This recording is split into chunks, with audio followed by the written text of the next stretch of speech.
కొండలలో నెలకొన్న కోనేటి రాయుడు శ్రీ వెంకటేశ్వర స్వామి తన పాదాలను పారిజాత వృక్షం కింద శిలరూపంలో దర్శనమియ్యగా అక్కడ ఆలయాన్ని నిర్మింపచేశారు.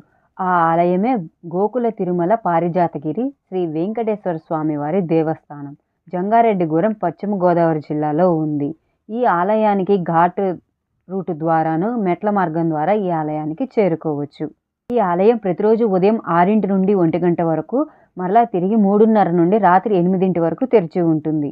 ఈ ప్రాంతం అంతా పాడి పంటలు కలిగిన ప్రదేశం కాబట్టి గోకులమని, వెంకటేశ్వర స్వామి వెలసిన క్షేత్రం కాబట్టి తిరుమల అని, పారిజాత వృక్షాలు కలిగినటువంటి కొండ కావున పారిజాతగిరి అని ఈ క్షేత్రం గోకుల తిరుమల పారిజాతగిరిగా ప్రసిద్ధి పొందింది. జంగారెడ్డిగూడెం రోడ్వేస్, రైల్వేస్ ద్వారా కనెక్ట్ చేయబడి ఉంది. ఇక్కడ ఈ ఆలయంలో స్వామివారికి అష్టదళ పాద పద్మారాధన అంటే సువర్ణ పుష్పాలతోటి స్వామివారికి ప్రతి మంగళవారం అర్చన చేస్తారు.